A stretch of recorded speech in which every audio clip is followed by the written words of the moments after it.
Greetings and welcome to PJ's Kitchen. My name is Peter James from the website peterjamesx.com with the Babylon Report.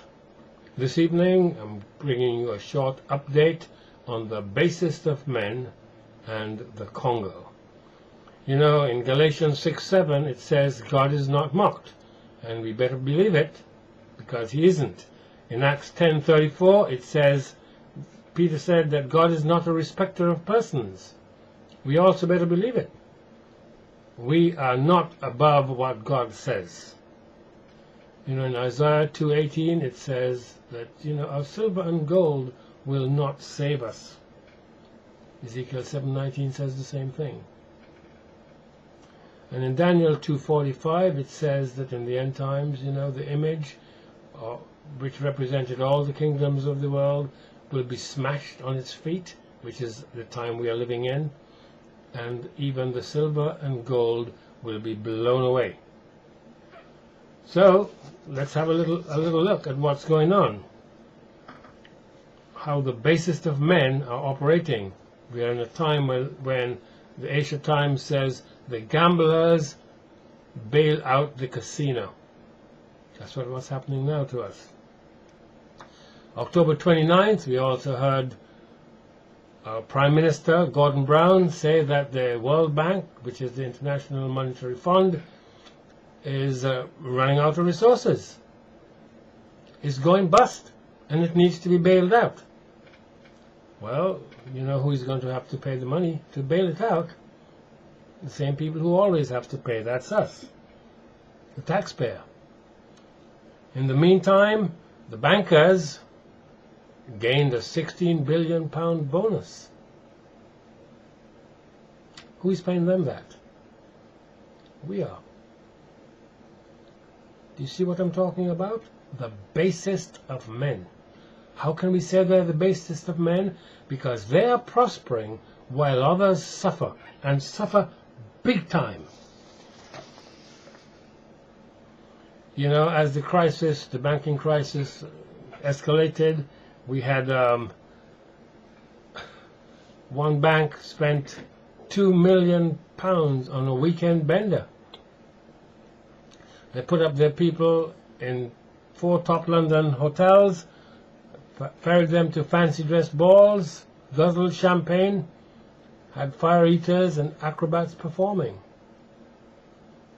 while the old people here are freezing, absolutely freezing, because it's cold. Then you have one banker who is entitled to a 1.2 million payoff, said he would waive that, which is quite nice, really. He's left with a modest pension of £579,000. I hope he can manage on that. He was earning £250,000 last year. He was Bob Diamond, the president and head of investment banking at Barclays. He earned £250,000 last year, but with bonuses and options, that went up to £18.5 million. And then Barclays had a little Italian jolly for their staff. This was as the markets crashed, and that cost the modest sum of £500,000. And where they were, the rooms cost the modest £1,000 a night. I'd just like to show you quickly 4 very attractive young ladies. One of them is only 13 years old, but she owns a handbag that's worth £5,000. £5,000. Gucci jacket that was worth £1,000. Well, I wanted to give you that background because we're now going to have a brief look at the Belgian Congo. And there we see that, of course, it's no longer the Belgian Congo, it's just Congo. At one time it was called Zaire.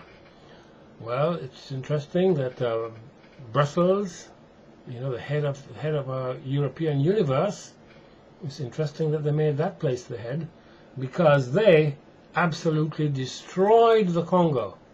They plundered it. Their King Leopold, he destroyed it.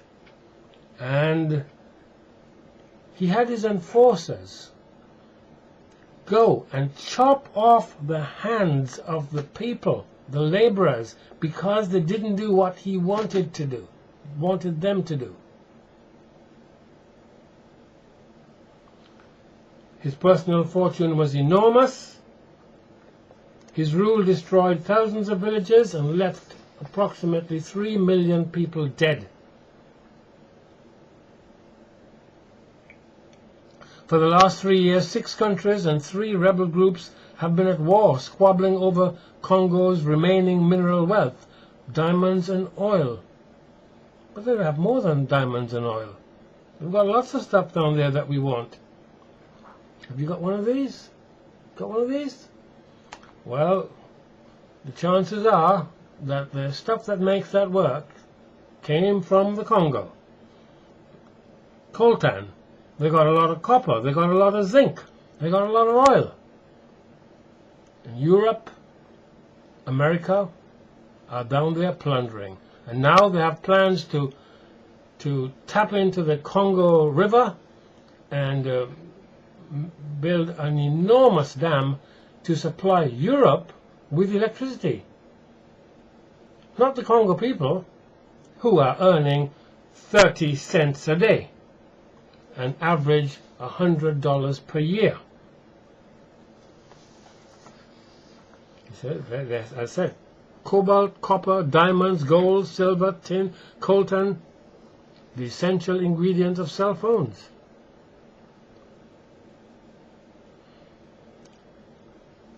The Congolese have watched helplessly as billions of dollars were systematically pillaged by foreigners and despots starting in the 19th century.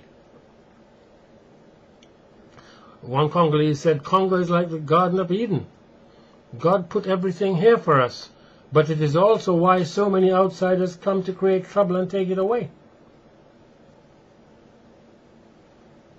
The US receives much of Congo's coltan, as I said, for phones. Now, can you begin to see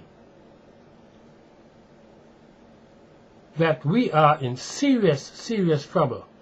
Because, as I said, God is not a respecter of persons, and he is not mocked. 45,000 Congolese continue to die each month. Hundreds of thousands of women have been raped. 80% of the population lives on 30 cents a day or less.